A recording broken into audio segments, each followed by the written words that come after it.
দিনটা হচ্ছে আমার সবচেয়ে বড় দিন দেব সাংসদ হিসেবে।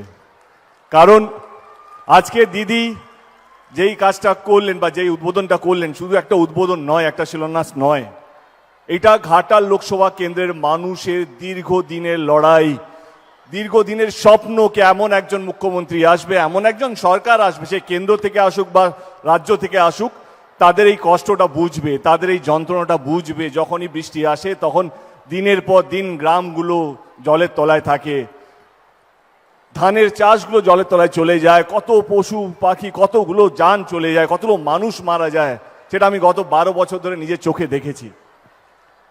আমি 2014-তে যখন শপথ নিয়েছিলাম সাংসদে, আমার প্রথম স্পিচটাই বাংলায় দিয়েছিলাম এবং ঘাটাল মাস্টার প্ল্যান নিয়েই দিয়েছিলাম। এই ঘাটাল মাস্টার প্ল্যানটা কোনো টিএমসি বা কোনো বিজেপি বা কোনো কংগ্রেস বা কোনো সিপিএম এর জন্য নয়, এটা ঘাটাল লোকসভা কেন্দ্রের প্রত্যেকটা মানুষের জন্য। শুধু আমি একবার নয়, বারবার আমরা ঘাটাল মাস্টার প্ল্যান নিয়ে সংসদে, পার্লামেন্টে, ইনফ্যাক্ট মানসদা এখানে আছে, আমরা দিল্লিতেও গিয়েছিলাম, দিদি আমাদেরকে দিল্লিতে পাঠিয়েছিল তখন মিটিং করার জন্য।